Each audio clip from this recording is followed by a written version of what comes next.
En el análisis del perfil proteico, ¿qué ocurre si nos encontramos una elevación de la prealbúmina? Tendremos que pensar que se puede tratar de un hipotiroidismo, que se puede tratar de un tratamiento, un paciente que tiene un tratamiento con corticoides.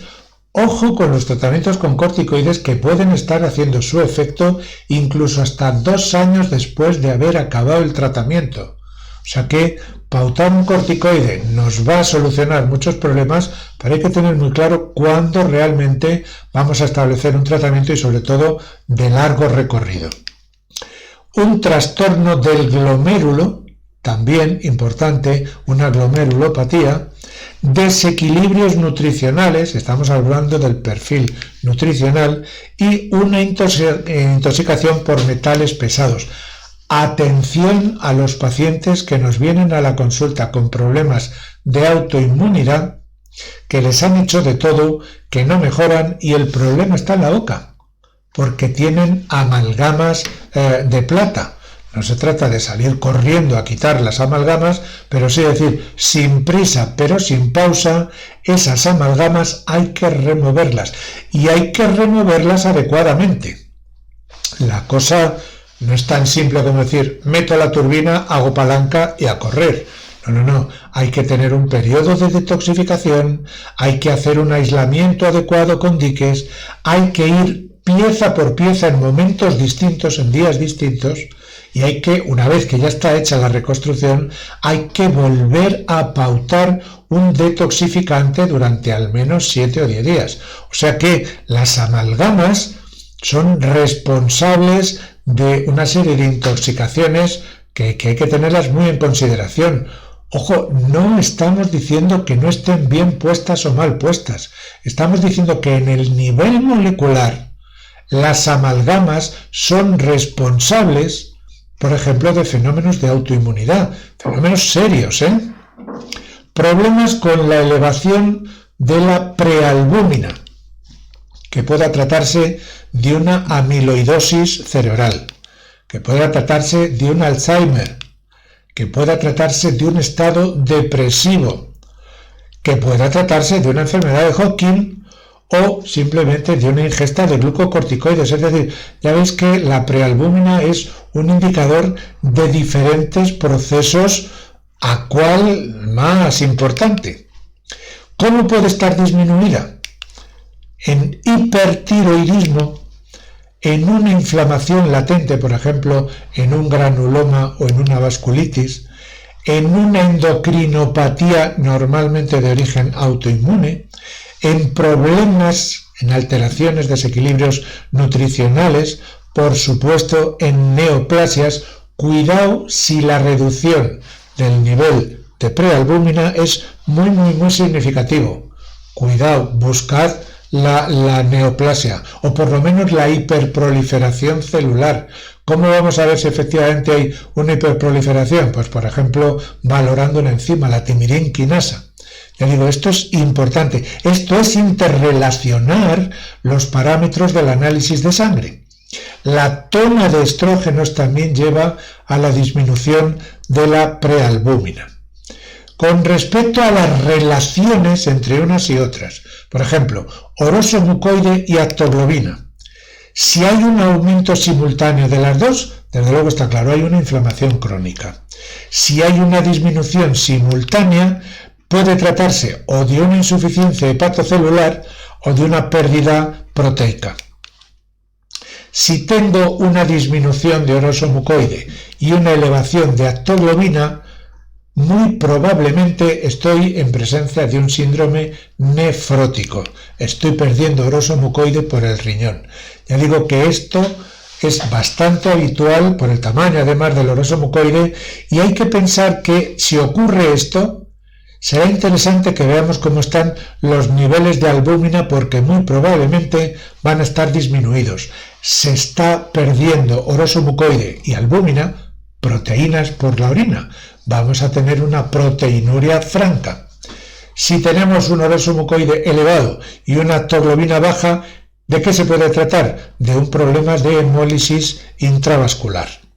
Si tengo un descenso simultáneo de oroso mucoide y de albúmina. ¿Qué puedo tener? Una insuficiencia hepatocelular. Si yo tengo una disminución de oroso mucoide y una elevación de albúmina y prealbúmina, ¿qué puede ser? Un hiperestronismo. Esto lo mejor es, hasta que se tiene una soltura con ello, lo mejor es tener un esquemita, un cuadro en lenguaje clásico, una chuleta debajo del cartapacio para en un momento determinado, a la hora de estar valorando el análisis, decir, vamos a ver, y cuando ocurría esto, ¿qué era? Llega un momento que lo controlas, que lo dominas, pero al principio suena a trabalenguas. Todo esto, el hiperestronismo, estaría completamente demostrado si al mismo tiempo se está dando un aumento de la transferrina. ¿Qué tengo que pensar si hay oroso mucoide elevado y albúmina y prealbúmina disminuidas? Un problema inflamatorio crónico. Y en ese problema inflamatorio crónico, ¿qué voy a tener también disminuida? La transferrina. Muy bien. Transferrina y albúmina, acabo de decirlo. Si hay un descenso de los dos, desde luego, reacción inflamatoria, que puede que esté en relación con una insuficiencia hepática, pero no necesariamente, o que puede estar en relación con una pérdida de proteínas. La albúmina, junto a un índice de transferrina superior al de albúmina, ¿qué nos está sugiriendo? Que pueda haber una carencia nutricional, que pueda haber pérdidas, hemorragias, o que pueda haber un hiperestrogenismo. Albúmina alterada junto a un índice de transferrina superior al índice de la albúmina. ¿De acuerdo? Pasamos a otro capítulo muy interesante que lo vamos a necesitar. Vamos a tener obligatoriamente que estar muy al tanto de qué significa esto de que se haya expresado el antígeno mayor de histocompatibilidad de clase 1 o de clase 2. Digamos que es una familia de genes, que está presente en todos los vertebrales y vertebrados y que se expresan como un grupo de péptidos. Estos péptidos que se van a sintetizar en el retículo endoplásmico rugoso tienen dos posibilidades: o que se queden en el retículo, estaríamos hablando de un antígeno mayor de clase 1, o que salgan al citoplasma a cumplir con su tarea, y entonces estaríamos con un antígeno mayor de clase 2. En cualquier caso, es un elemento indispensable para la presentación del problema que sea a las células T. ¿De acuerdo? Vamos a ver. En el caso de los humanos, este complejo mayor de histocompatibilidad CMH de los mamíferos, en los humanos hablamos de HLA, pero para el caso es exactamente lo mismo. Importante saber que solo puede reaccionar frente a antígenos de origen proteico. Bueno, tenemos el antígeno mayor de histocompatibilidad de clase 1. ¿Esto qué quiere decir? Se trata de la presentación de antígenos intracelulares a linfocitos T, conocidos como CD8. CD8 son los que se preparan en el timo para detectar y combatir virus y células tumorales. Antígenos intracelulares, clase 1. ¿De acuerdo? Hay diferentes tipos que los podemos agrupar en unas formas clásicas. ¿Quién no conoce en nuestro entorno el más conocido del antígeno, el HLA-B27, relacionado con la espondilitis anquilosante? Ahora ya sabemos que esa B significa que es una presentación clásica del antígeno de clase 1. ¿De acuerdo? Pero podemos encontrar otros, unas formas no clásicas, la E, la F y la G, y es muy importante que las tengamos en cuenta cuando nos vienen parejas que no se embarazan y que no se embarazan y que no se embarazan.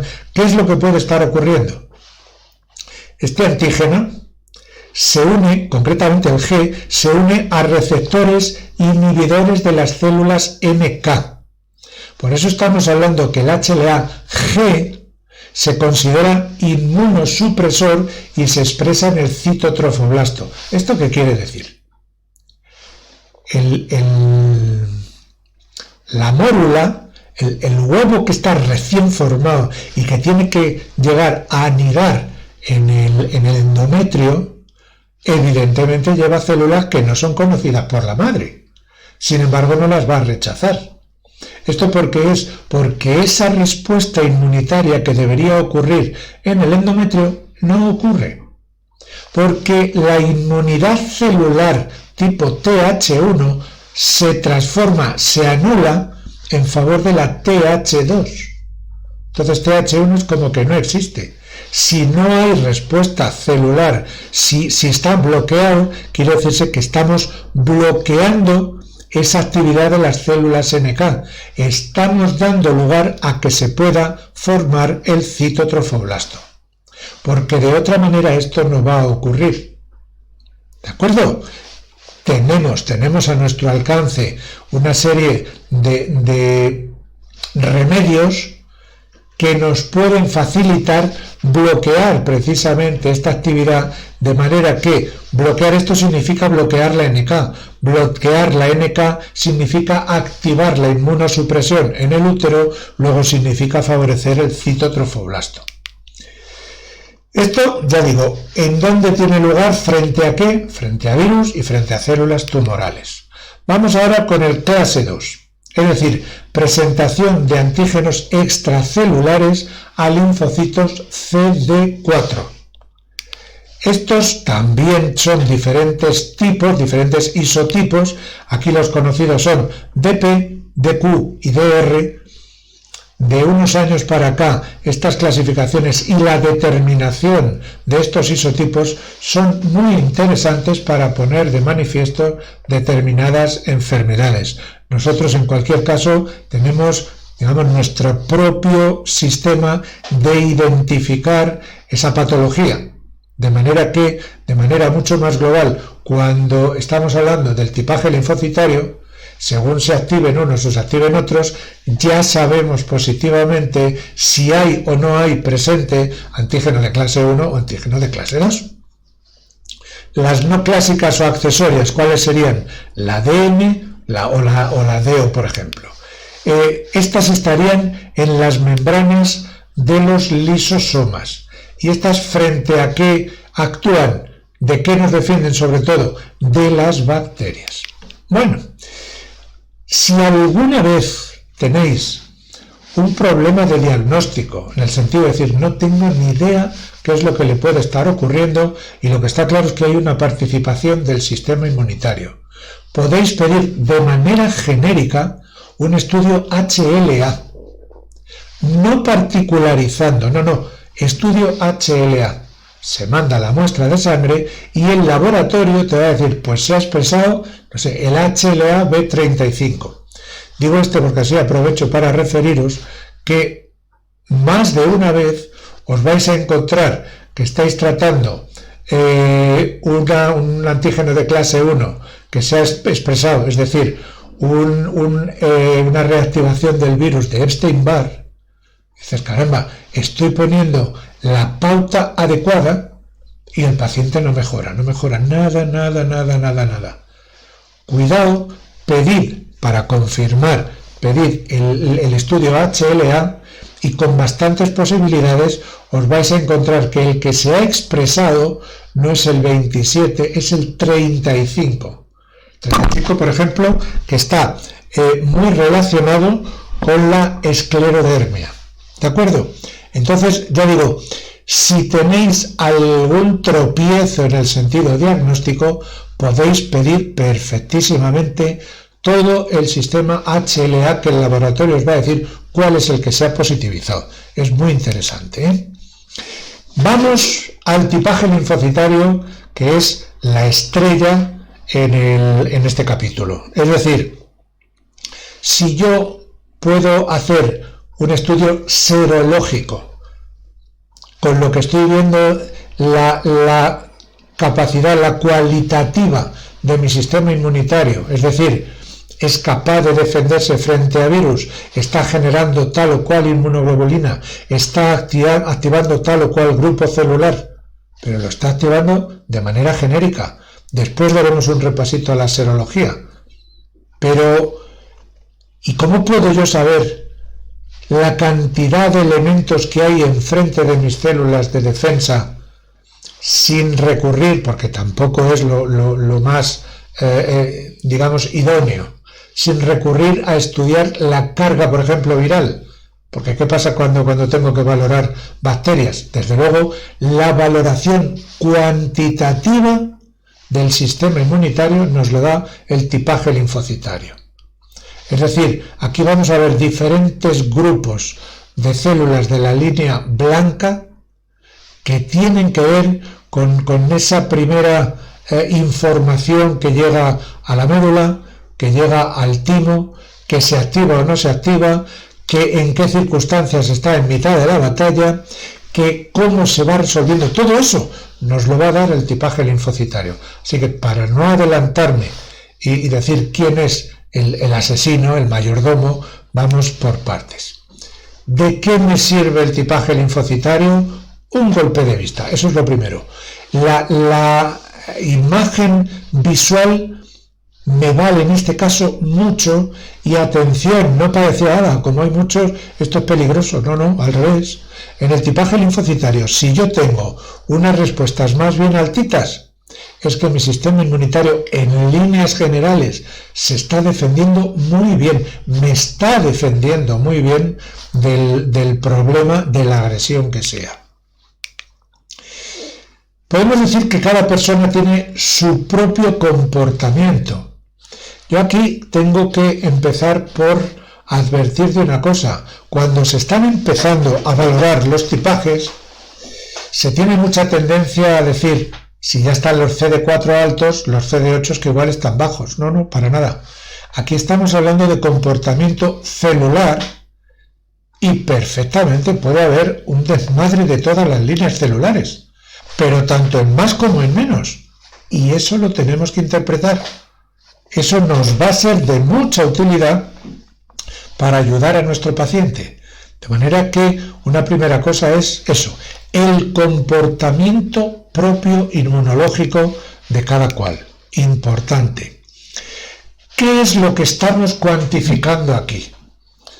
Una cosa es que nosotros, ya sea en argot, ya sea con más o menos rigor científico, estemos diciendo pues el linfocito T naïf o la célula asesina, pero desde el punto de vista de terminología correcta científica y desde luego mucho más en laboratorio, tenemos que referirnos a unas células que llevan el prefijo CD.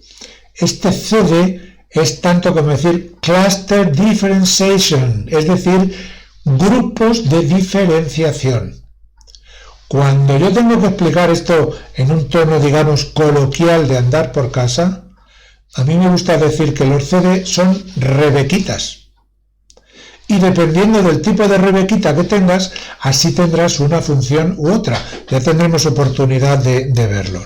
De momento me conformo simplemente con que no nos lleve a más error, a más confusión o a un poco de respeto exagerado, es decir, a saber cuántos CDs hay. Hay muchos, pero el laboratorio generalmente no nos va a decir CD8, por ejemplo. Nos va a decir o linfocito T8 o nos va a decir citotóxico. ¿De acuerdo? Ya digo, tendremos oportunidad de verlo. Bueno, vamos con los linfocitos y vamos a ver cómo nos manejamos, cómo vemos la expresión de estos en el tipaje.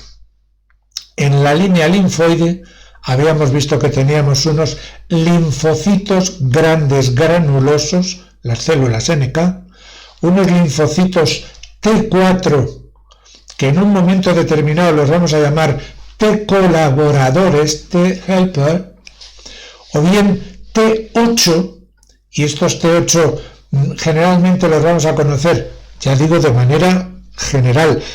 Cuando puntualicemos veréis que no es así, pero como lo pone en el gráfico, no os quiero llevar a confusión. T citotóxicos, Y por otra parte, la última línea, que serían las células B que en el tipaje las vamos a ver o bien como BT o bien como células CD19. Me da igual, es lo mismo.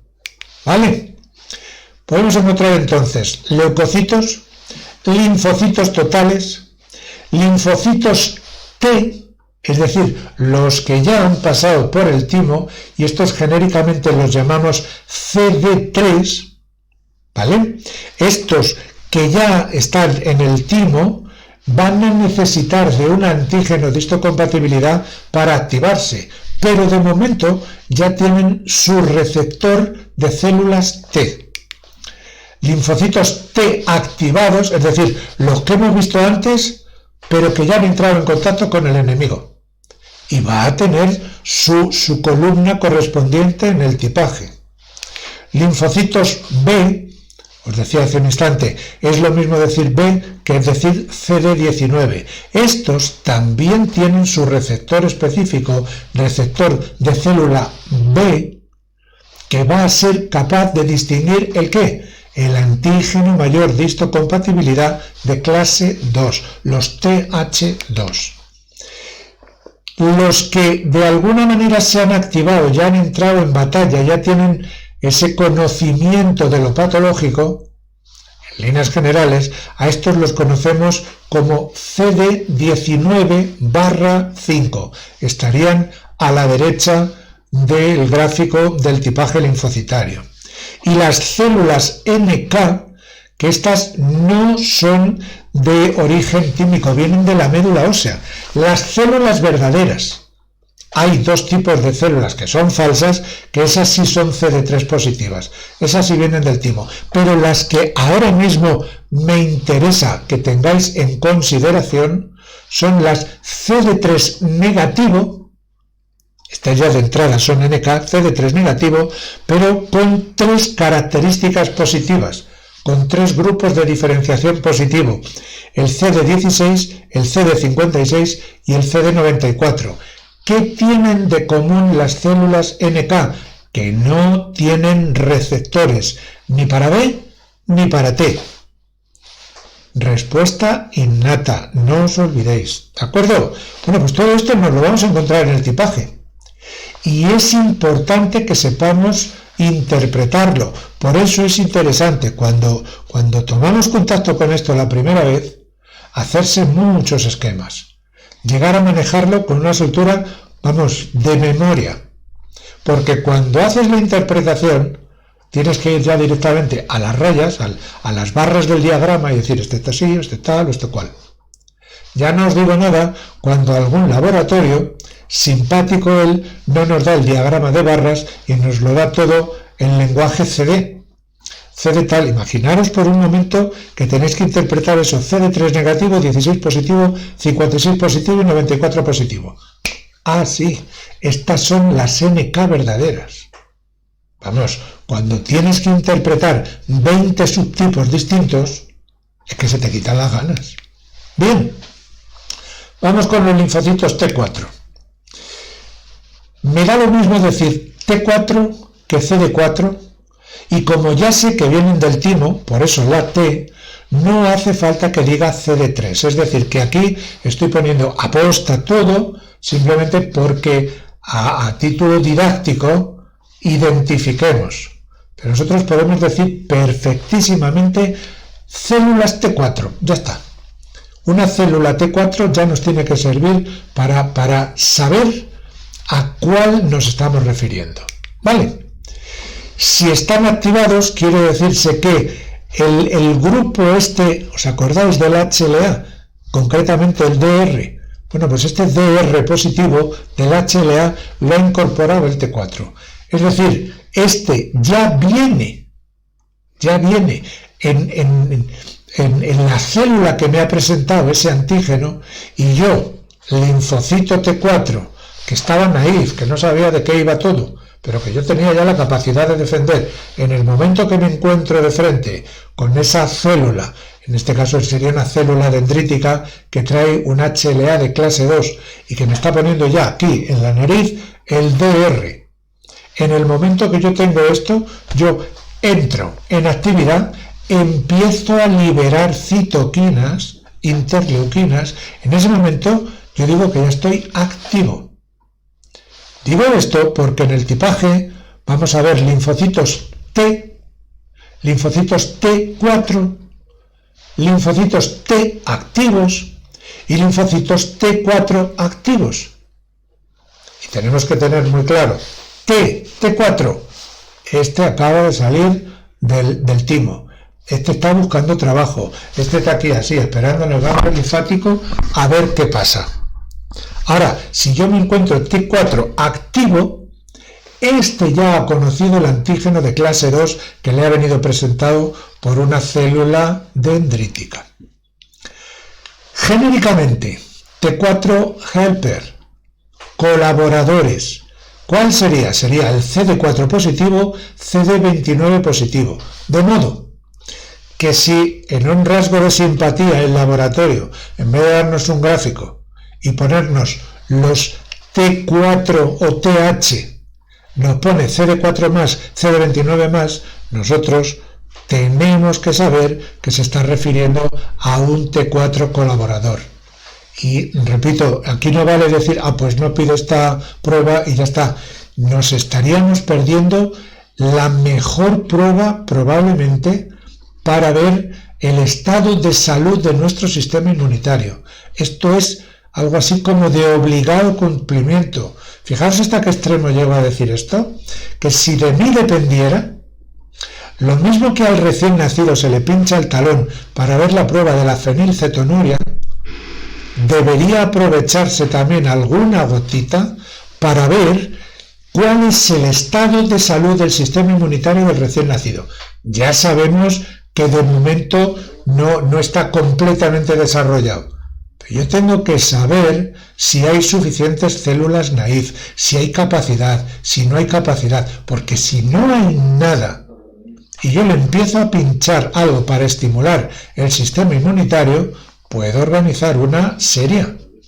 Así que fijaos la importancia que tiene que nos manejemos muy bien con el tipaje linfocitario. Estos T4 helper, estos T4 colaboradores, los puedo desdoblar a la vez en dos grupos, ¿a cuál más importante? En tres diría yo. El TH1, que es la respuesta celular, el TH2, que es la respuesta humoral, y el TH17, que es la respuesta autoinmune. Es decir, en función de las interleuquinas que se va a encontrar en el medio donde está ese TH, vamos a decir, 0, así va a evolucionar y así se va a transformar en TH1, en TH2 o en TH17. Y tenemos la posibilidad de tener esas valoraciones en el tipaje linfocitario.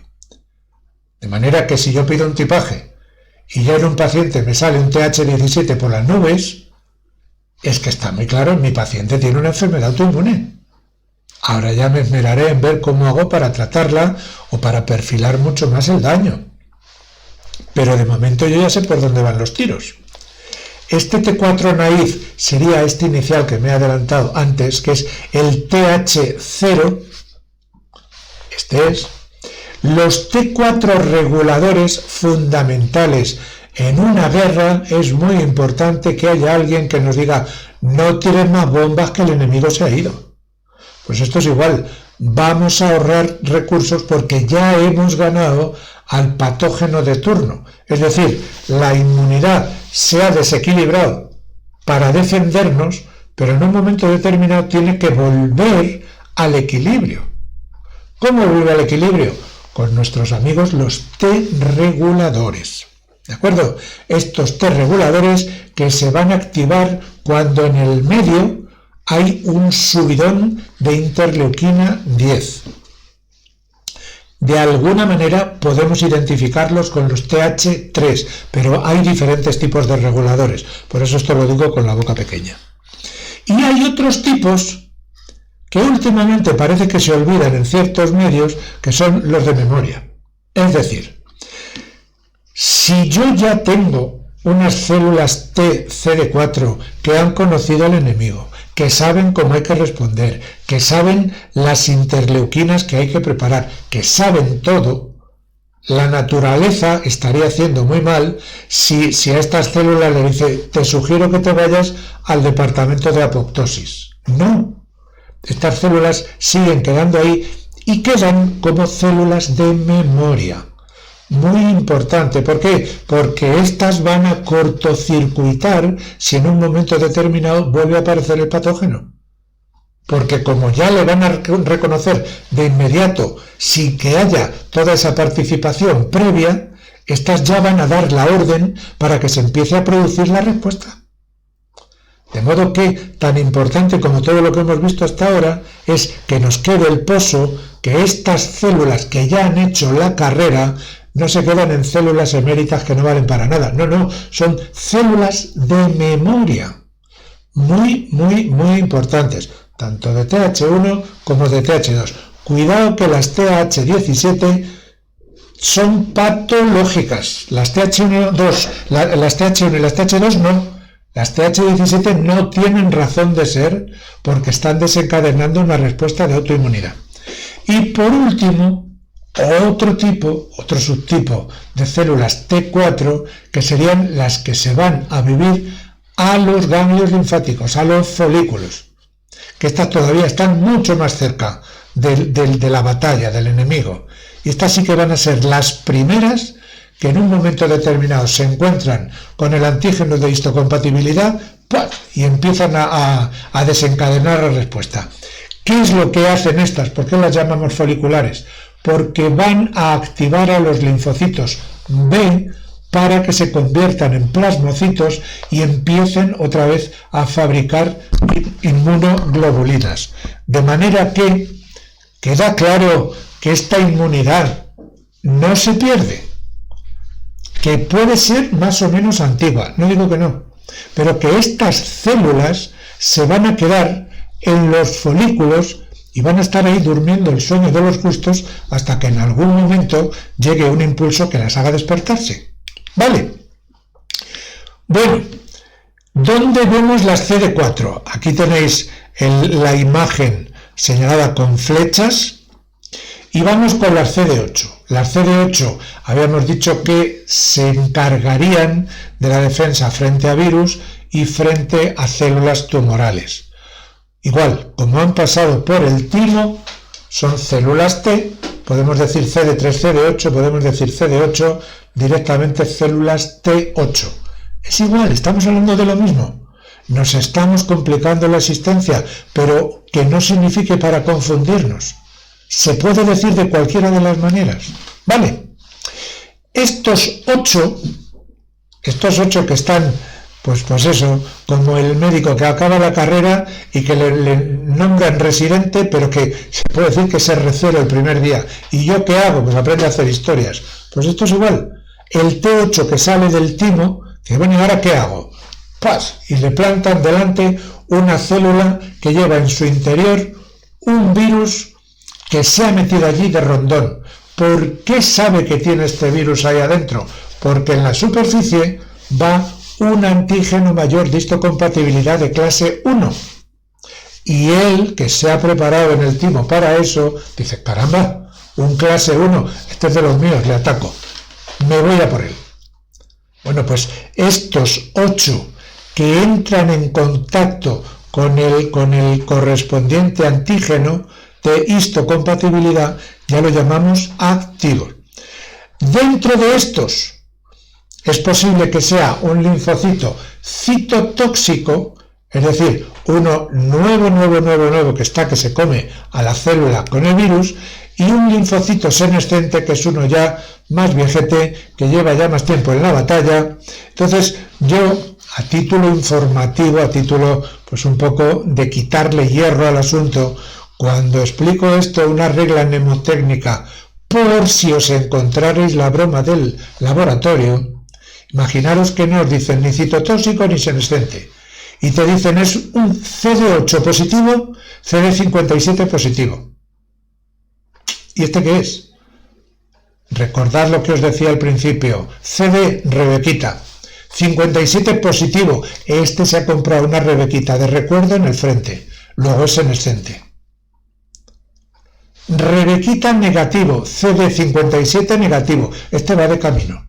Este se ha encontrado, se va a partir la cara, pero todavía no ha adquirido esa característica antigénica. Por eso es CD8 positivo, por supuesto, pero CD57 negativo. ¿Veis la importancia que tiene que insistamos en que nos den la respuesta gráfica en un diagrama de barras? ¿Os imagináis lo que significa que te den 20, 25, 30 determinaciones solo con siglas? Y claro, esta es fácil, pero recordad lo que os enseñaba hace un ratito con las NK, es que te vuelves loco. Por eso es tan interesante que el laboratorio nos dé la representación gráfica. Igual que decíamos con los CD4 para bacterias, hay unos linfocitos T8 de memoria. De manera que si yo, linfocito CD8, que se supone que debo estar en plenas facultades, otra cosa es que no tenga ninguna salud, pero para eso es fácil, mi hospedador me tiene que haber alimentado bien, me tiene que dar vitamina D, me tiene que dar magnesio, me tiene que dar zinc. Tampoco hace falta que me dé todos los días angulas y caviar. Yo con eso estoy contento y la inmunidad la tengo bien. Me encuentro con un virus que está de moda y veo qué es lo que tengo que hacer. Y tengo la habilidad y la suerte que me lo cargo, que lo destruyo. ¿Y ahora qué hago? No, ya no hay más. Bueno, me quedo aquí a vivir. ¿Cómo me quedo? Como linfocito de memoria. Linfocito de memoria, ¿de acuerdo? Una cosa es la inmunización activa natural, cuando yo entro en contacto con el patógeno. Una cosa es cuando yo empiezo a expresar las inmunoglobulinas, y claro que me voy a defender, pero esas inmunoglobulinas no van a ser eternas. ¿Por qué? Porque en la circulación de la sangre están pasando por los sinusoides hepáticos. Y en los sinusoides hepáticos están esperando allí unas células también amigas nuestras, que son los macrófagos, las células de Kupffer. ¿Y qué es lo que hacen? Despacito, despacito, despacito, van destruyendo moléculas, unas antiguas y otras que ya no hace falta que estén ahí. De manera que es perfectamente lógico que una inmunoglobulina determinada deje de estar, vamos a exagerar, al cabo de 4 años. Vale, pero quien seguro que no ha desaparecido, habrá a lo mejor un poquito menos, pero quien no ha desaparecido es la célula de memoria. ¿De acuerdo? Bien. ¿Dónde encontramos las CD8? Pues marcadas con una flechita, aquí tenéis a la derecha de las CD4. Ahora veremos cómo interpretamos esto. Los linfocitos B que estarían al final, ¿aquí qué tenemos? Pues unos linfocitos inicialmente, digamos los B0, por decirlo de alguna manera, naïf. Bueno, ¿qué hago? ¿A qué ayudo? ¿Dónde trabajo? Otros que son los que ya se han activado, que les llamamos plasmoblastos. Esto ya están poniendo ahí la olla de cocer inmunoglobulinas. Y los secretores, que son los que ya tienen el cocido perfecto, serían los plasmocitos. Estos plasmocitos son los que realmente van a liberar las inmunoglobulinas que nos van a defender. Ni los linfocitos B naïf, ni los linfocitos B activados. Son los linfocitos B secretores, que en vez de decir linfocito B secretor, decimos plasmocitos. Bueno, igual que habíamos dicho antes, la naturaleza no da puntada sin hilo. Y si hemos llegado a un grado de formación, eso hay que conservarlo porque nos conviene. Luego estos también quedan como linfocitos B de memoria. ¿Dónde los encontramos? En la barra de la derecha encontramos los dos, tanto los BT, que serían los B totales, esos células CD19, y los de la derecha, que serían los que ya han tomado contacto con la patología, que serían los CD19/5. El CD5 es esa capacidad, digamos, antigénica relacionada con lo patogénico. ¿Vale? ¿Cómo valoramos el estado inmunitario? Lo más sencillito, o por hiper o por hipo, o por exceso o por defecto. Pero la cosa no es tan sencilla y al mismo tiempo tampoco es tan dramática. Ahora veréis. Me va a servir para cuantificar subpoblaciones linfocitarias. Cuantificar. Aunque en el tipaje linfocitario estamos hablando de porcentajes, pero estoy cuantificando. ¿De acuerdo? Vamos a ver. En el lenguaje clásico de la interpretación del tipaje, digamos que podemos encontrarnos esta imagen. He puesto las dos torres y el edificio central. Evidentemente dentro de estas torres iría la raya negra, pero ¿os recuerda la imagen de la derecha a la imagen que está dentro, que es de Notre Dame? Bueno, pues cuando tenemos esta imagen que decimos en catedral, lo que estamos dando a entender, lo que nos está diciendo el tipaje linfocitario, es que ese sistema inmunitario está adaptado.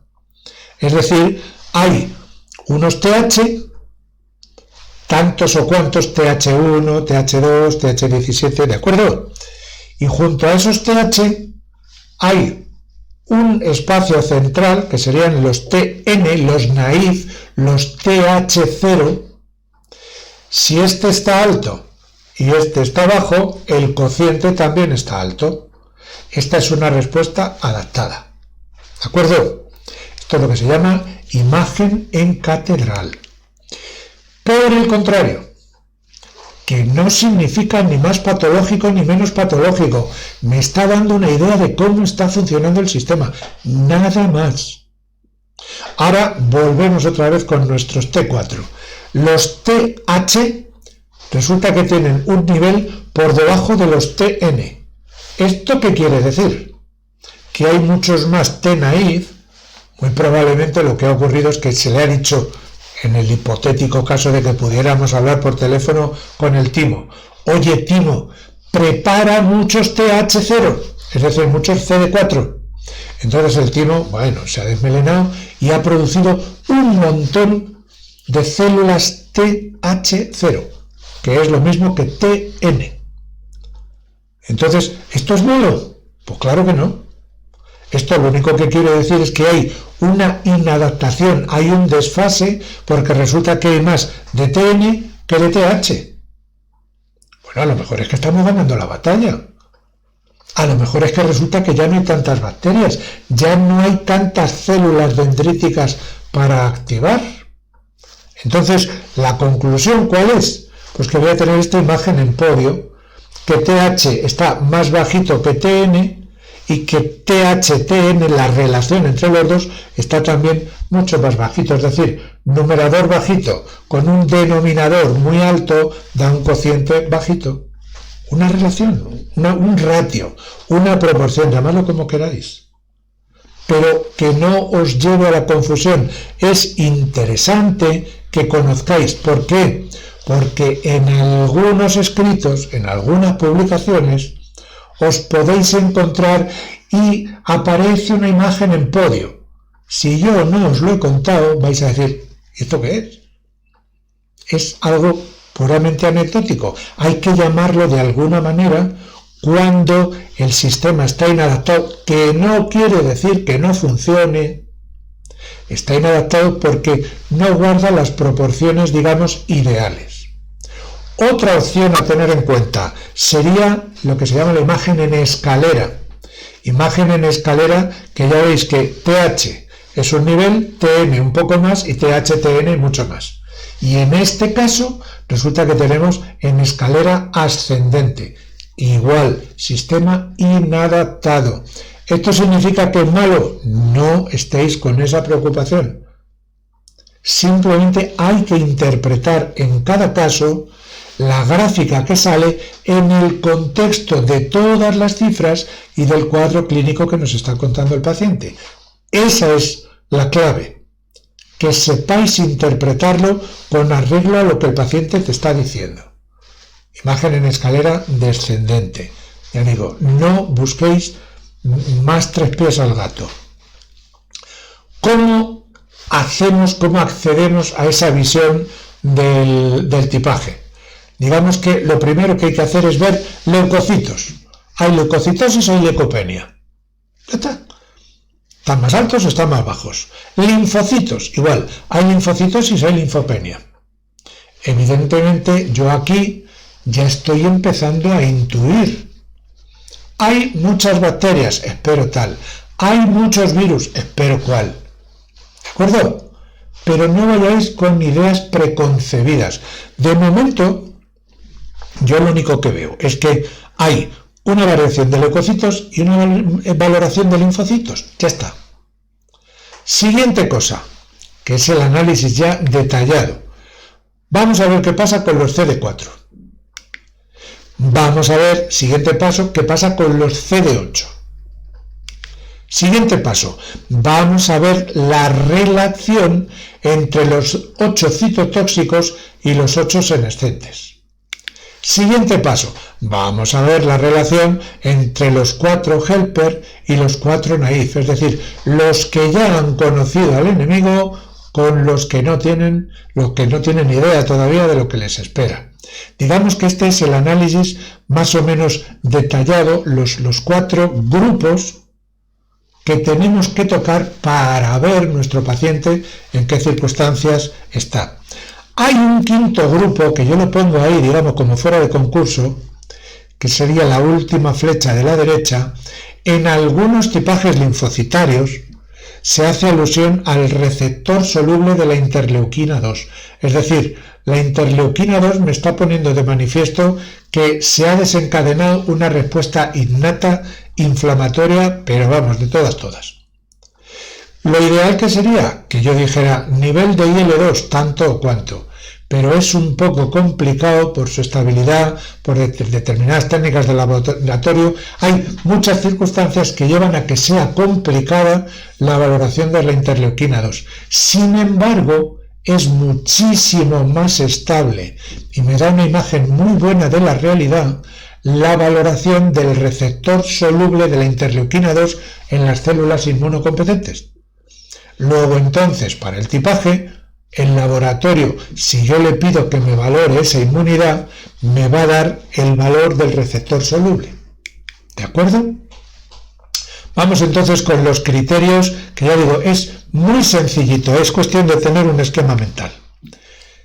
Valoración de CD4. Valoración de CD4 activos. Primero, ¿cuántos tengo CD4? De estos, a ver, ¿cuántos han conocido al enemigo? ¿Cuántos tengo naif? Es decir, 0. No sé, porque en CD4 ahí tengo de todo. ¿Cuántos tengo helper? Y con esto ya tengo una idea muy buena de cómo se están comportando estos CD4. ¿Qué es lo que puede estar ocurriendo?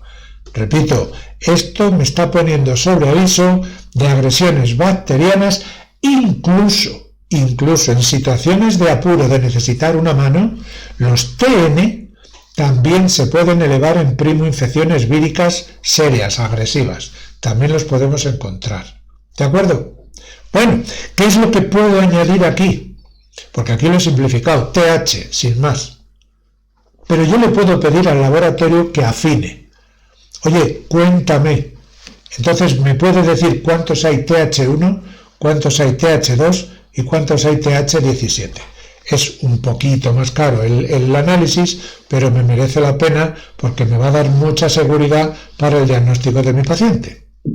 Criterio 2. Es decir, ya hemos visto bacterias, ahora vamos a ver qué pasa con los virus. Criterio 2. Los CD8. CD8 que serían como los naif. Vale, estoy aquí, ¿qué hago? Siguiente, CD8 activos. Siguiente, vamos a ver aquí, los senescentes. Es decir, tengo unos que son citotóxicos, que están activados, que son los más inmediatos, los jóvenes, los que tienen unas ganas locas de destruir al virus, y otros que ya llevan mucho más tiempo, que serían los senescentes. ¿De acuerdo? Estos participan, ya digo, en la respuesta frente a virus y frente a problemas tumorales. El 3, los ratios. Es decir, el ratio citotóxicos senescentes. ¿Estoy en una etapa inicial de la batalla o estoy en una etapa tardía de la batalla? Pues esto es lo que me está queriendo decir. La relación entre citotóxicos y senescentes. Caramba, entonces si hay muchos senescentes es que está mal. ¿O no? ¿Por qué va a estar mal? Lo único que me está diciendo es que hay más senescentes porque a lo mejor esta reinfección o esta reactivación, vete a saber desde cuándo viene, y si yo quiero saber en qué circunstancias está mi sistema inmunitario, ¿qué es lo que tengo que hacer? Voy a buscar también los T reguladores, porque si los T reguladores están altitos, ya está justificado. Se está consiguiendo el equilibrio y por eso hay más senescentes que citotóxicos. Porque de hecho los reguladores están empezando ya a anular esa respuesta porque ya no hay necesidad de guerra. ¿Veis cómo continuamente tenemos que estar viendo los diferentes niveles para poder tener una valoración bien exacta, cuantitativa? Criterio 4. Lo mismo que con los 8, pero ahora con los 4. Es decir, relación los CD4H con los CD4N. Sencillo. CD4H son los helper, es decir, las poblaciones 1, 2 y 17, todas las que se han activado de una o de otra manera. CD4 naive, los 0. Ahora vamos a ver, ¿es posible que haya más naive que helper? Eso no es malo. ¿Es posible que haya más helper que naive? Eso tampoco es malo. Interpretad. El paciente os viene en un momento a la consulta. No le estáis haciendo un tipaje cada día y veríais cómo esto va evolucionando. Lo entenderíais mucho mejor. Pensad que esto viene en un momento y que hay una interrelación entre las diferentes columnas. ¿De acuerdo? Bueno, ¿qué observaciones debo tener en cuenta en el tipaje? Que frente a una agresión vírica aguda debe haber un incremento ¿de qué? Desde luego lo primero de la SNK. Eso sin duda. Ahora, más cosas de las CD8. Y dentro de las CD8 activas, luego los T activos. Y aquí os recuerdo en la prima infección, por supuesto T8 activos, pero es posible que también tengamos T4 ayudando. Y eso no es malo. Eso es un signo todavía de fortaleza, es decir, oye, aquí estoy yo para echarte una mano. Vale. En infecciones víricas, pero ya de más largo recorrido, lo que puede ocurrir es que se incrementen un poco las NK y los citotóxicos, pero aquí los CD4 no existen. ¿Por qué? Pues porque ya tenemos unas células T de memoria que van a ayudar también a esa circunstancia especial. Pero en cualquier caso, ¿qué tengo? Una primera respuesta innata de las NK, una respuesta adaptada de los 8 citotóxicos. Si es una primo-infección, unos T que pueden ser los 8 por supuesto y los 4 que pueden estar activos, o por el contrario, que solo estén los 8 activos.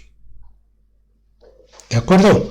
Esto lo mejor es, una vez que se ha visto la teoría, es empezar a ver ejemplos.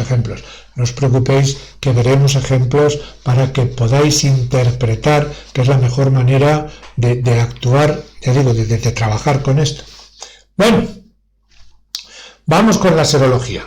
En la serología ya habíamos visto en el apartado anterior que podemos pedir serología a virus, podemos pedir serología bacteriana y podemos pedir serología a parásitos.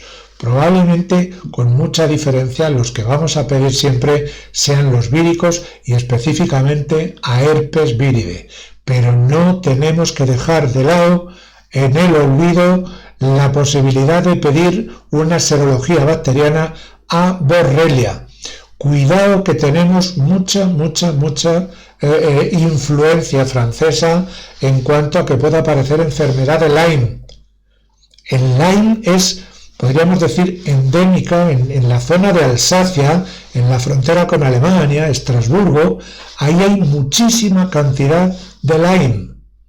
Aquí ya digo que en España tenemos una influencia tremenda de herpes virus. Y algo que también a título anecdótico os digo es que ese estreptococo que está puesto ahí parece que está metido con calzador. Atención, porque hay una variante de niños que aparentemente son diagnosticados de autismo, que realmente no es como tal un problema de autismo sensu estricto, sino que es lo que se llama como síndrome COP de PANDAS. PANDAS es un acrónimo que significa una estimulación, una enfermedad de origen autoinmune causada por el estreptococo. Esta es la razón de por qué en algunos casos hay colegas que cuando ven un autista, por si acaso, de momento le meten un beta-lactámico a ver qué pasa. ¿De acuerdo? Pero ya digo, con diferencia, la serología que más veces vamos a pedir es la de virus. Por supuesto, tenemos posibilidad de pedir para hongos, pero hay otros recursos para valorar la presencia de hongos en el organismo. Vamos con los herpes. Esta gráfica se tiene que quedar grabada en vuestra cabeza para siempre. La primera curva que corresponde a la IgM, la única vez que vais a ver IgM en la gráfica, sería la primoinfección, sería la IgM que se expresa en respuesta al antígeno capsular de Epstein-Barr. ¿De acuerdo? Ya todo lo demás hablamos más de reactivación.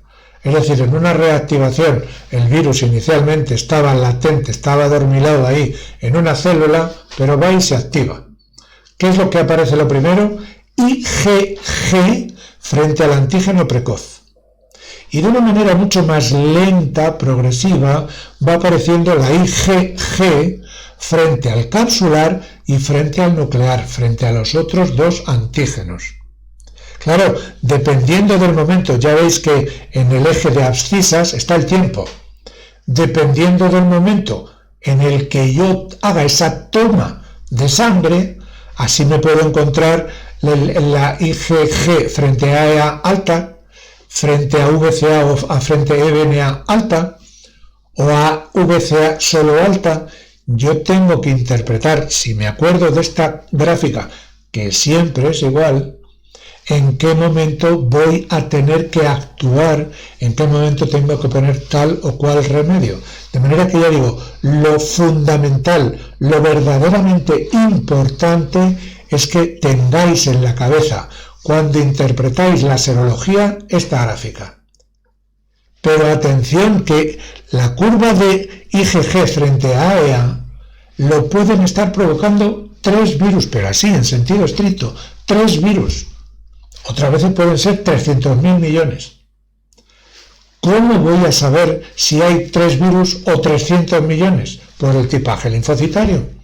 Porque ahí, ¿qué es lo que voy a ver en criterio cuantitativo? Que los CD8 se salen por la parte de arriba. Evidentemente, si son 3, pues se va a activar, pero se va a activar muy poquito. ¿Por qué? Porque hay poco enemigo. ¿De acuerdo? Esto es lo mismo, pero en gráfico. Somos mirados a decir, si es positivo, positivo, positivo, le pongo esto. Si es positivo pero menos, le pongo esto. Y si es positivo o negativo, ¿qué hago? Según en qué caso, así veremos qué es lo que tenemos que hacer, qué postura hay que adoptar. ¿De acuerdo? Bueno, pues esta es la parte final del módulo 2 de interpretación de análisis.